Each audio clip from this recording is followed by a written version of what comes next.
You work here as a janitor, huh? Must be tough being poor. Those condescending words come from Cindy, my brother's wife. Even after not seeing each other for a while, she says this with a snide laugh. I've known for some time that she doesn't think highly of me. I had thought we'd grown apart and I'd never have to see her again. Boy, was I wrong. But I won't back down this time. The fact that she's here means, well, you'll see. Holding back a laugh, I keep my composure and respond. Her face freezes instantly upon hearing my words. My name is Lita. I'm 30 years old. I live with my husband Lucas and our daughter Layla. Lucas and I have been together since college. We started dating after being in the same club. After dating for 4 years, we got married when I was 25. The next year, we were blessed with Layla, who was born without any issues during the pregnancy. She's 3 now, growing up healthy and without any major illnesses. Unfortunately, my husband's parents have passed away and can't see her grow up. But my parents are showering her with love, making up for the absence of her other grandparents. Our condo is just a 10-minute drive from my childhood home. Originally, Lucas and I were supposed to still be living there. My parents had wanted us to live together when we first got married. Life was peaceful, living with my kind husband and warm-hearted parents. That peaceful routine shattered about 6 months into our marriage. My brother Cedric brought his wife home. I hadn't seen him for almost 5 years. Cedric had a falling out with our parents, dropped out of college, and left home. I had no idea where he was or what he was doing until he sent a text saying he was married, without even a congratulations. He was absent from family meetings and even our wedding. So you can imagine my surprise and anger when he suddenly showed up. But I decided to hear him out. What he and his wife said, however, exceeded all our expectations. The moment he came back home after years, he told Dad, "Dad, Cindy and I have decided to live here with you." "What the hell? You've been off the grid for years and now you just show up?" "Look, I know it's not ideal, but I'm married now and living with you is the least I can do, right?" "Don't be ridiculous. You didn't even come to Lita's wedding." "Well, I'm sorry for that, but as a son, it's my duty to live with you, so Lita and her husband need to leave."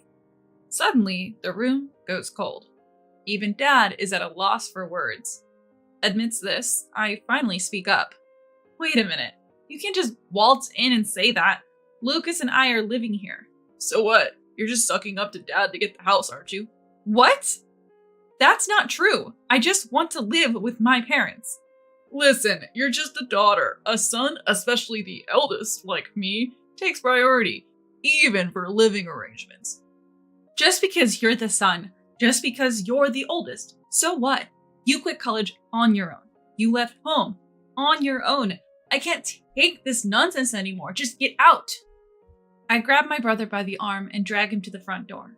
We continue to argue at the door, but Cindy chimes in, "Let's just go home for today." So my brother begrudgingly leaves. This has left my parents and husband absolutely drained. We're all worried about what my brother might pull next. A few days later, the doorbell rings. When I open the door, a stranger stands there, and there's a mover's truck parked in front of the house. Confused, I ask the man, "Are you with the movers? I think you've got the wrong house." "Nope, this is the right house. We're here to move stuff on behalf of Cedric." "Cedric? My brother?" "Ah, so you are family. Well, excuse us then." Wait, hold on." The mover returns to his truck and signals his crew. Then several men start carrying boxes into our house. I didn't know anything about my brother moving in, not a word. My parents are out, so I can't confirm with them. Thinking I might be the last to know, I rush upstairs to my husband. "Hey, Lucas, you haven't heard anything about my brother moving in, have you?" "What? What are you talking about? There's no way." "Then come look. Movers are bringing in his stuff." "What? I've heard nothing about this." "Never mind, just come." I pull my husband downstairs. The hallway is already filled with boxes and the movers are quickly adding more. My husband tries to intervene, but they respond, "We're just doing what we were asked. You are family, right?" We try calling my brother, but no answer. We try calling my parents, but their phones are on silent.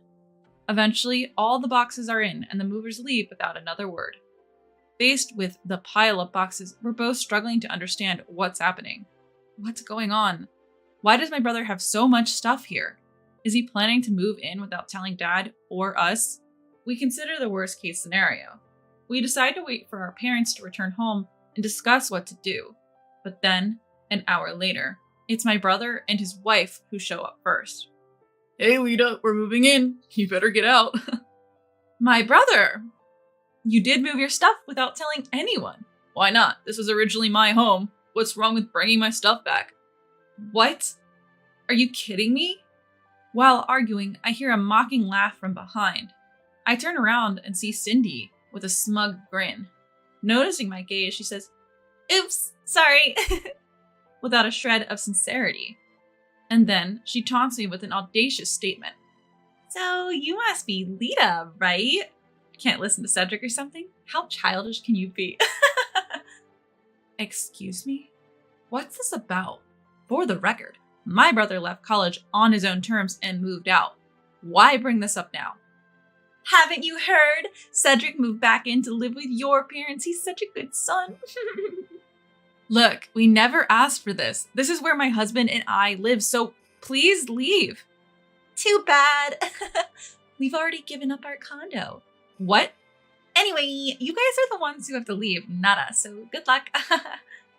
Cindy then starts unpacking with my brother. Later, my parents return home and argue with my brother, but he and his wife refuse to leave. From that point on, life becomes a living hell. Every day, my husband and I are insulted by my brother and Cindy. They freely use and break our clothes and accessories. When we ask for an apology, they dismiss it with, "We're family, so what's the big deal?" Even when my pregnancy is confirmed, she says, "Lita, you're just a housewife, right? And Lucas's company is just an average one." Your child is going to be born into a poor family. That's so sad. Why are you having a baby before us? Read the room. I start to feel myself deteriorate mentally. Eventually, just being in the same room as them makes me cry, and I lock myself in my room all day. Seeing this, my parents suggest to my husband that we separate. It'll be too late if something happens to our unborn child. Apparently, my parents persuaded my husband to move out of their home as soon as possible. My husband immediately finds a new place for us to live, and we move there. Life becomes peaceful as if the past was a lie. The initial period after the move was shaky, but with my husband by my side, I managed to pull through. I delete my brother's contact, and I ask my parents not to give our address to him and Cindy. Soon, my parents start visiting us frequently, apparently ignoring my brother and Cindy back at the family home.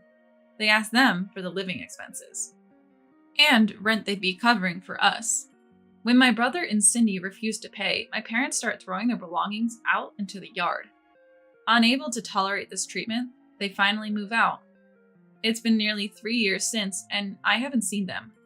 We considered living with my parents again, but we never know when my brother might show up. With that in mind, living at home was not an option for me. Also, our family home is aging. Recently, the possibility of my parents moving into our condo has come up. So there it was, another day. I was heading out the front entrance for some shopping when I saw a familiar face. The moment I saw her, bad memories came flooding back. Oh my gosh, is that you, Lita? Oh my god. It was Cindy who approached me with those words. Why are you here? Why wouldn't I be? I'm here to check out this fancy apartment building. Check it out? You're not planning to move here with my brother, are you? Well, that's a secret. But running into you is a total surprise. Still struggling financially, huh? Excuse me? Struggling?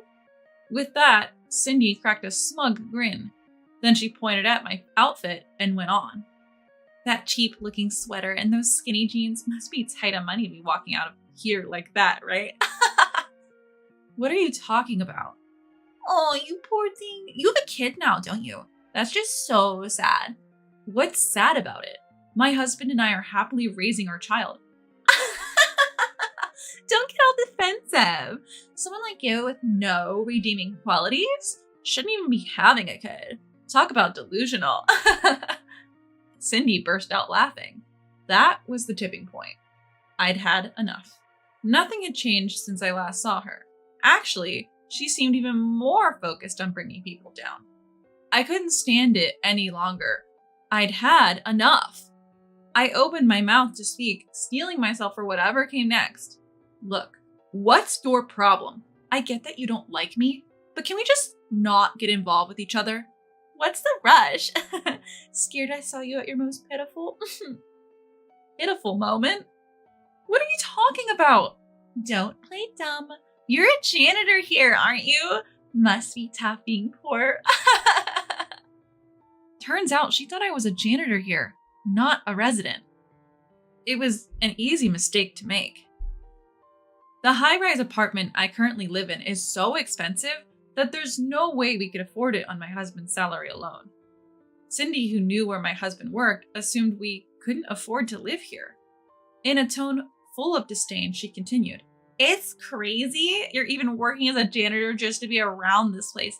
You must be really desperate, Lita." Can you stop making assumptions? I'm not the janitor. Oh, chill out. How about this? I'll keep quiet about seeing you here to Cedric, but in exchange, from today on, you're my servant. You'll do whatever I say. Got it? She's assuming I'm the janitor in this luxury apartment building and even making a childish proposal. I've had enough. It's time to give her a dose of reality. Excuse me, what are you misunderstanding? This is my home. What? Cindy, who was all smiles moments ago, freezes in disbelief. Ignoring her obvious shock, I go on. Let me clarify. This is the home where I live, and it's owned by my husband. Wait, what are you talking about? This luxury apartment was originally one of the properties owned by my husband's parents. Now it's been passed on to my husband, who rents it out through a real estate agent. The reason my husband was able to find a new home so quickly is because he owns this place. He inherited this luxury apartment from his parents, and it was originally meant for renting out. He prepared it to protect me from my brother and his wife. Now I've also started learning the ropes, helping out with the real estate agent to lessen the burden on my husband. Her name should have been recognizable to me from the start. My husband and I never saw my brother's or Cindy's name on the list of prospective renters from the real estate agent. Ignoring her shock, I press on. Cindy, who did you come here with today? What? I came with Cedric, of course. I didn't hear my brother's name from the real estate agent, so you came with someone else? No way, I came with Cedric, and just then, an unfamiliar man runs up from behind her and says, "Sorry to keep you waiting." He puts his arm around Cindy's waist and gives her an affectionate kiss. At that moment, I know what's going on. She also realizes I've caught on, so she hurries to distance herself from the man. I make sure he can hear me as well as I speak up. Cindy, are you sure it's okay to be here like this? Being a housewife and gallivanting around, you'll tire my brother out, you know. Hey, what are you talking about? Oh, what's this? A married woman on a date with another man? Or is he just a friend? I have to tell my brother. Stop it, please. She pleads desperately, tears forming in her eyes. But I'm done holding back. I spoke strongly to her, who's pleading with her eyes, not to make any more unnecessary comments. You really have some nerve, don't you? Making people miserable, pushing them to their limits, and you haven't changed one bit. And now you're cheating? You're as low as they come. Wait, Lita, please, shut up. Because of you and my brother, I've suffered a lot. How dare you mock people without even an apology? I will never forgive either of you. You'll experience the pain I went through, and then some. At my words, she collapses on the spot, lying face down on the ground, sobbing loudly. That's how Cindy's affair came to light after I reported it to my brother. Turns out she was also hiding the fact that she was already married, and I've been persuading her lover to buy this high-rise apartment for her. Caught red-handed, Cindy ended up getting sued for marriage fraud by her lover. Shockingly, my brother was also having an affair with someone at work. His affair got exposed around the same time at his company, and he was demoted to provincial office. Cindy apparently followed him, but they both kept blaming each other for their predicaments. Both were hit with hefty fines. Cindy from her lover, and my brother from the lover's husband. They couldn't cover the costs with Cindy's status as a former housewife and my demoted brother's salary, so they even resorted to illegal lenders recently. It's going to be a long time before they get back on the straight and narrow. And no, I'm not going to help them. As for me, life continues to be happy with the family of 3. Thanks to my husband's generosity, my parents will also be moving into the same high-rise apartment building next month. We won't be living together, but it's another way to be close to them. I couldn't be more grateful to my husband. I plan to live my life to the fullest, cherishing those around me.